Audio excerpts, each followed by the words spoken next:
Today we study relation between drift speed and electric current। और इस topic के बाद भी हम लोग आपके पास दो रिलेशनशिप और पढ़ने वाले हैं। इस टॉपिक के बेसिस के ऊपर आपको राजस्थान बोर्ड के एग्जाम्पल 5.2 और न्यूमेरिकल प्रॉब्लम 5.7 ये दो क्वेश्चन आपको सॉल्व करने हैं, जो ऑलरेडी मेरे YouTube चैनल पे अपलोडेड हैं। आप इस चैप्टर के प्लेलिस्ट में जाएं और ये दो क्वेश्चन आप लोग सॉल्व करें। इस टॉपिक के जो पीडीएफ फॉर्मेट में नोट्स हैं वो वीडियो के नीचे डिस्क्रिप्शन में एक लिंक गिवन है, आप उस लिंक पे जाके डाउनलोड कर सकते हैं।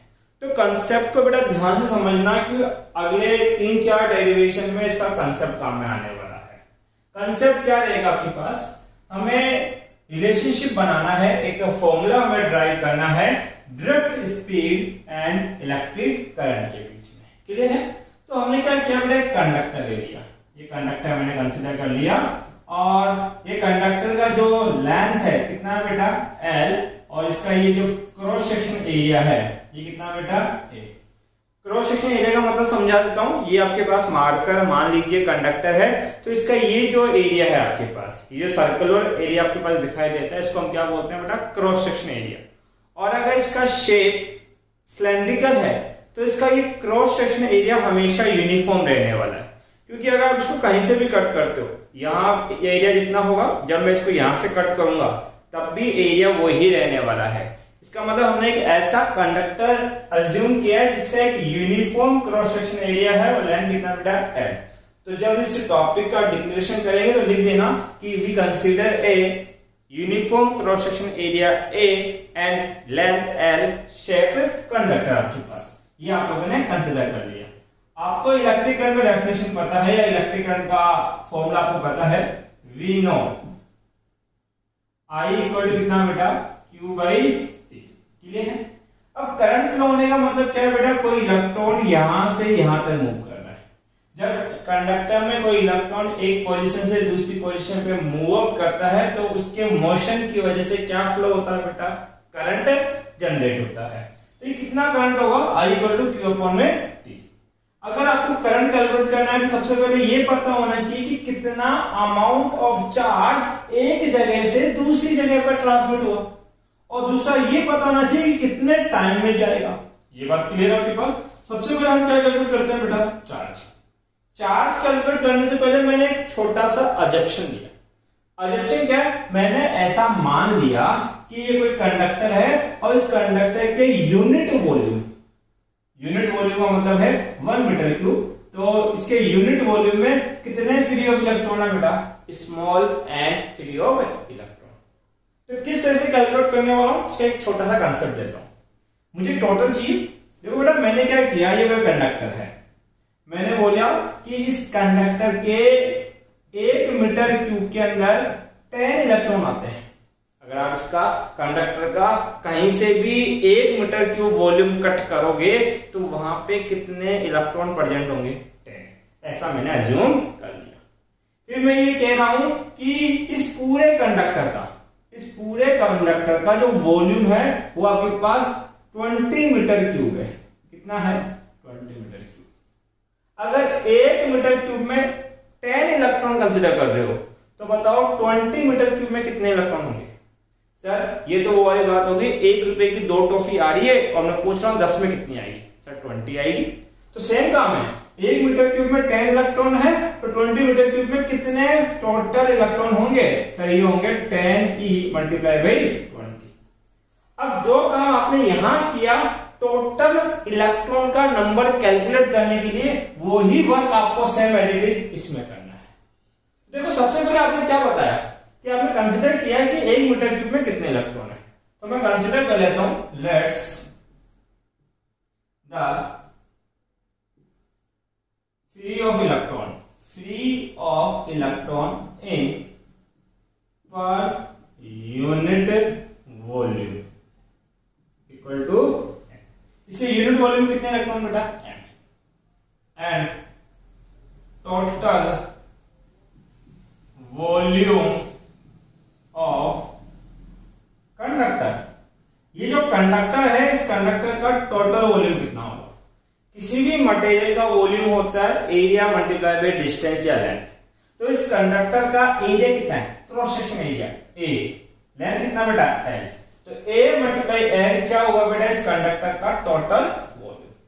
मुझे रिक्वायर्ड है कि इस कंडक्टर में कितने फ्री ऑफ इलेक्ट्रॉन्स है, तो हम बोलेंगे net free of electron in conductor. वो कैसे निकालेंगे बेटा, आपके पास कंडक्टर का वॉल्यूम कितना है ए एल, और यूनिट वॉल्यूम में कितने इलेक्ट्रॉन आते हैं multiply by N. Unit volume के इलेक्ट्रॉन को कंडक्टर के कंप्लीट वॉल्यूम से जब मल्टीप्लाई करूंगा तो क्या कैलकुलेट हो जाएगा इसका बेटा, net free of electron in conductor. आप लोग कैलकुलेट कर पाएंगे। ये मेरे पास क्या है बेटा, net free of electron in conductor, इसको मैं कैपिटल एन से रिप्रेजेंट कर रहा हूं। मेरा टारगेट क्या था, चार्ज कैलकुलेट करना। आपने फर्स्ट चैप्टर के अंदर चार्ज और क्वांटाइजेशन पढ़ा था, तो उस लॉ से then we know Q equal to कितना होता है बेटा N, और N क्या होता है टोटल फ्री ऑफ इलेक्ट्रॉन, जो कि हम पहले ही कैलकुलेट कर चुके हैं। कितने होंगे ALN, तो ये हो जाएगा ALNE। ये किसकी वैल्यू होगी बेटा, चार्ज। तो अगर करंट को रिलेट करना है तो हमने क्या कैलकुलेट कर लिया, पहले चार्ज। अब किसकी वैल्यू कैलकुलेट करेंगे बेटा, टाइम। टाइम किसका, मान लीजिए ये इलेक्ट्रॉन यहां से यहां मूव करेगा। क्यों मूव करेगा भैया, जब आप इसको एक बैटरी से कनेक्ट करोगे तो यहां पे क्या डेवलप हो जाएगा, एक एक्सटर्नल इलेक्ट्रिक फील्ड। ये बैटरी का पॉजिटिव टर्मिनल है तो यहां क्या बना देंगे बेटा पॉजिटिव, ये बैटरी का नेगेटिव है तो यहां क्या बना देंगे हम लोग नेगेटिव। अब पॉजिटिव और नेगेटिव इसके बीच में क्या डेवलप हुआ बेटा, एक्सटर्नल इलेक्ट्रिक फील्ड कितना E। इस एक्सटर्नल इलेक्ट्रिक फील्ड E की प्रेजेंट की वजह से ये इलेक्ट्रॉन नेगेटिव से रिपेल होगा, पॉजिटिव की तरफ अट्रैक्ट होगा और इस डायरेक्शन में मूव करना स्टार्ट करेगा। जब इस डायरेक्शन में जाएगा तो इसकी जो एवरेज वेलोसिटी होगी इज कॉल्ड ड्रिफ्ट वेलोसिटी। कितना बेटा, मुझे बताइए इलेक्ट्रॉन को जाना कहां से कहां है, इस एस से इस एस तक, तो कितना डिस्टेंस कवर करेगा L। अरे इलेक्ट्रॉन अगर यहां से यहां गया तो कितना डिस्टेंस कवर करेगा L, कितने की स्पीड से, v से। तो क्या जाने में जो टाइम पीरियड लगने वाला है वो कैलकुलेट कर सकता हूं क्या, यस। आपने वेलोसिटी का फॉर्मूला पढ़ा है, वेलोसिटी क्या होता है, डिस्टेंस बाय टाइम। अरे वेलोसिटी क्या होती है, डिस्टेंस बाय टाइम। वेलोसिटी कितनी लग रही है vd, डिस्टेंस कितना लग रहा है l, और टाइम कितना लगेगा t। मुझे क्या चाहिए, टाइम पीरियड। तो हमने बोला time required two electron, electron कितना टाइम चाहिए t, और वो कितना होगा, सर यहां से टाइम लिख सकते हैं distance by drift velocity that is vd। ये किसकी वैल्यू आ गई बेटा आपके पास, टाइम की। देख लेते हैं एक बार, नीचे का पोर्शन दिखाई दे रहा है क्या, हाँ आराम से दिखाई देगा बिना किसी डाउट के। फोकस करिए हम वापस बेटा अपनी टॉपिक पे। हम लोग आपने टाइम पीरियड निकाल लिया, आपने क्या कैलकुलेट कर लिया बेटा, current equation. Then I equal to कितना बेटा, Q by T, I equal to Q by T.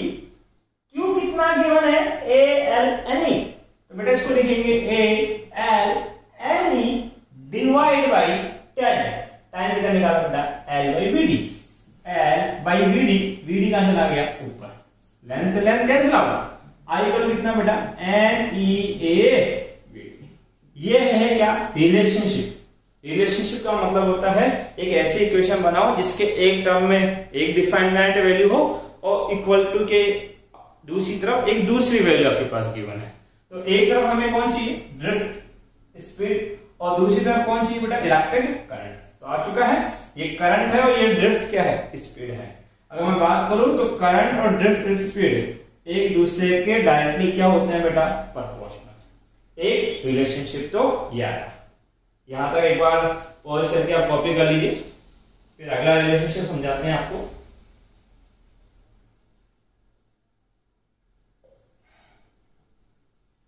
हो गया होगा आई थिंक।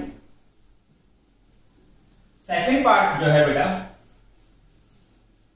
वो है रिलेशनशिप बिटवीन, सेकेंड है बेटा relationship,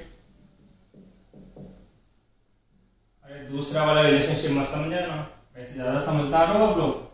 relationship between electric potential, electric potential and drift speed. एक तो आपके पास इलेक्ट्रिक पोटेंशियल, एक कौन बेटा ड्रिफ्ट स्पीड। इसके बीच में क्या रिक्वायर्ड है, आपको रिलेशनशिप चाहिए। तो देखिए आपने पोटेंशियल को इलेक्ट्रिक फील्ड के साथ रिलेट किया है, तो we know V equal to कितना बेटा आपके पास E है। अरे कैपेसिटेंस वाले चैप्टर में आपने पढ़ा था V इक्वल टू कितना ED। वहां इलेक्ट्रिक फील्ड D डिस्टेंस तक फैला होता था, इसलिए हम फॉर्मूला क्या लिखते थे V इक्वल टू ED। यहां क्या होगा, एक आप टर्मिनल लोगे, इसको एक बैटरी से कनेक्ट करोगे, ये बैटरी का पॉजिटिव टर्मिनल बनेगा और ये बैटरी का नेगेटिव टर्मिनल बनेगा। तो इन दोनों के बीच में इलेक्ट्रिक फील्ड कितना प्रोड्यूस होगा बेटा E, और ये लेंथ कितना लिखा जाएगा इलेक्ट्रिक फील्ड E है और लेंथ कितना बेटा L है। तो यहाँ पे D नहीं लिखेंगे, D की जगह क्या लिखेंगे बेटा L। इसलिए मैंने बोला कि पोटेंशियल, B का मतलब क्या है यहाँ पोटेंशियल, E इलेक्ट्रिक फील्ड है और L क्या गिवन है बेटा लेंथ गिवन है। ये इनके बीच का रिलेशनशिप हुआ तो E इक्वल टू कितना हो जाएगा V by L। E equal to कितना V by L। Then from definition of या फॉर्मूला ऑफ ड्रिफ्ट स्पीड, आपने ड्रिफ्ट स्पीड का फॉर्मूला पढ़ा कितना बेटा Vd equal to E tau by m। Drift speed equal to E tau by m और electric field कितना है बेटा V बाई L। यहां देखिए हमें रिलेशनशिप पूछा है कि इलेक्ट्रिक पोटेंशियल और ड्रिफ्ट स्पीड, तो इन दोनों के बीच में ये रिलेशनशिप होगा और drift speed directly proportional to होगी पोटेंशियल की। ड्रिफ्ट स्पीड पोटेंशियल की वैल्यू पे डायरेक्टली क्या होगा बेटा प्रोपोर्शनल। ये सेकंड आपका रिलेशनशिप है। एक बार वीडियो को पॉज करके कॉपी कर ले इसको भी बेटा।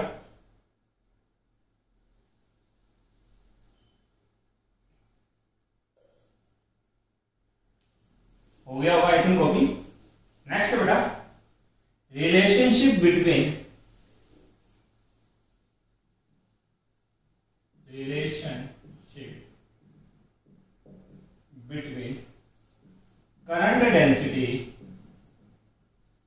current density and